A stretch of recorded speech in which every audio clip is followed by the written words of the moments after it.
Good morning. Or early afternoon, depending on where you're living right now. What time zone and where in the world you're located? Exactly, and we're here for anybody in the world. I am Marcus. I'm Steve. And we're out here at Toliver RV. I mean, one of the many locations you can come out and take advantage of the great prices. A little dirty out here on the dirt lot, but why would I want to pave it? That would cost money. I'd rather sell them cheap. That's right. Great floor plan for you today. This is the new Passport Classic. It's a classic, okay. 224RK. Okay. Rear kitchen. A couple of interesting things. It's going to come with 2 propane tanks, battery. Now, on this Classic, they've done one thing is they've given you a manual tongue jack, which it's kind of interesting. With one hand, I can jack this thing up without any issues at all. You could, of course, replace that if you wanted to. If you're lazy like me and you like to push a button, we'll just replace it with a power jack for a little bit of money. Everything will be good. However, we do have electric stabilizers with the 2 switches over here.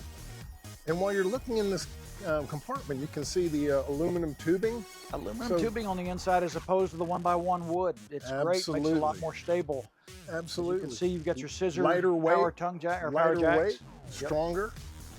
So basically, when you get this Classic series, their whole thing is you're getting a fiberglass trailer, fully enclosed underbelly, forced air heat going underneath, so you can use it in sub-freezing weather. Basically, at virtually no more than the price of a stick and tin aluminum sided trailer. Amazing crate, and then you get the glass side as opposed to the aluminum, so you don't have to worry about things like hail damage or things like that. Looking at the side, you got the beautiful G-glass door. Yep. And I love that since they put them on there. You can see your awning light up here. We're still nice enough, but we got about 8-mile-an-hour wind, so we've got the awning out. Feels really good out here. So let me ask you this, why do we put the lights up on the body like that instead of out on the end? You know, you'll catch them on several different ways. If you put them on the end, the problem is when it rolls up, you don't have lights at work. So this one, my lights are on all the other time. The other ones you see is a little light down either side of the arms, but it's still not a whole lot of light. This lights the whole end of the trailer.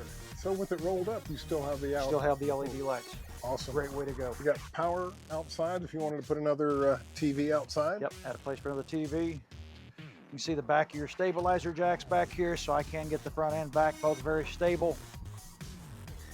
I noticed that there's no bumper. Where would you put the sewer but what hose? I'm doing on this one, since we're not putting the square bumper on the back. Oh, look at this. A little tube. A little compartment there. Just slide your sewer hose inside.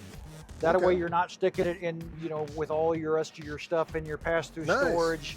I don't want to get all that stuff, everything. Got a spare tire over here. Spare tire, 30-amp plug, black tank flush. Walkable roof. Fully walkable roof. Yep. It's prepped to have a ladder, and this is not one of those telescopics. This would actually be the bolt-on. Yeah, because the mounts are already there. You've just got to get us to put it on for you. It's not a big deal. Pulls from my black tank and my gray tank. And they're all up in the body. Up in the body, so they're insulated.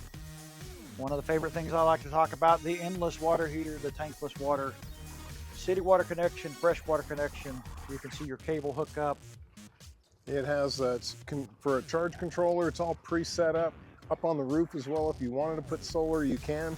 You also have this little port over here. The side port for the solar. You have a little portable briefcase or whatever else solar. Yeah, a little briefcase solar, 100, 200 watt amps, that works perfect. Nice. Well, let's go get a look inside this thing. I'm really curious. You got these great new graphics from Passport this year. Let's get a look at what we have inside here. Wow, for a small trailer, it looks pretty spacious. Of course, I noticed this too. I'm 6'1", so I've got plenty of headroom. I do like that. So we got booth dinette, storage underneath the benches. Well, and that will drop down and turn into a bed. Right. If you wanted somebody else to sleep there. TV.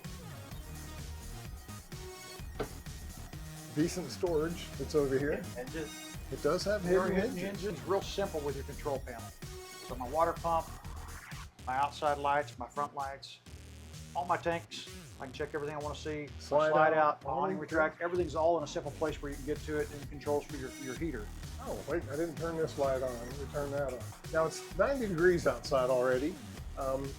1 AC, 15,000 BTU. It is very cool and comfortable in here. Well, we don't even have it opened up all the way. This is only open really about a 1/16 of an inch, and we're nice and cool. If I open it all the way up, oh, I mean, so that's why I've got it kind of cushed a little bit closed, because it's a little cool in here. It is cool in here. Do have the jackknife sofa, so that can drop down into a bed if you're going to try to sleep some people.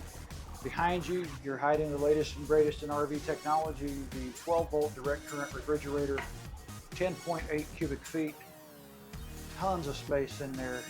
3-burner cooktop.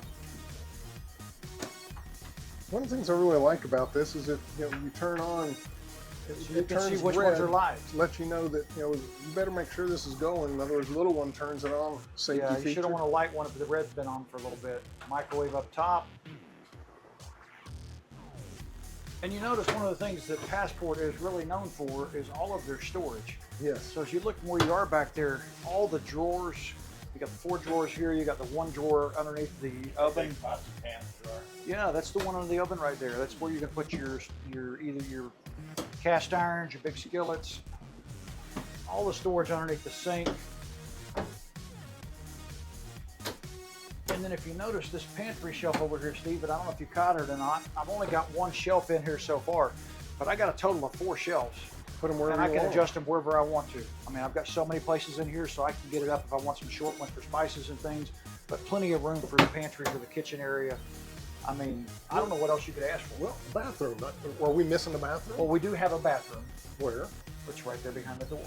Oh, I thought that was the pantry you had. No, that's the bathroom. Nice 3-piece bathroom.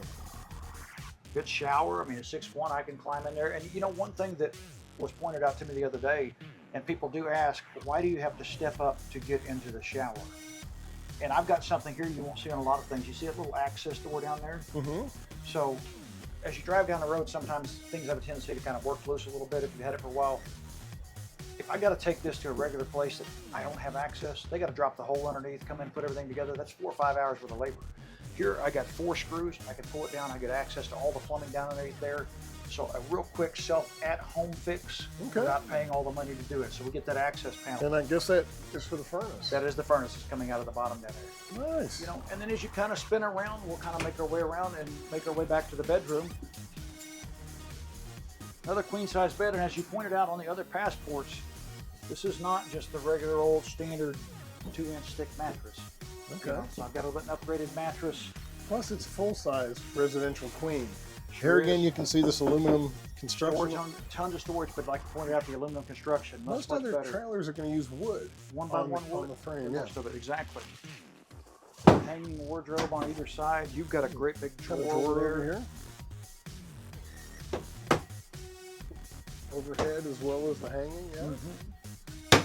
Vent above the bed, so we can get a little bit of crosshair going in here. Place behind you there, so we could hang up a TV if that's what we wanted to do. I mean, nice, compact. We have cut a few things out that really weren't necessary to be able to enjoy your camper. And in doing so, like you said, created a fiberglass camper at a aluminum body camper price.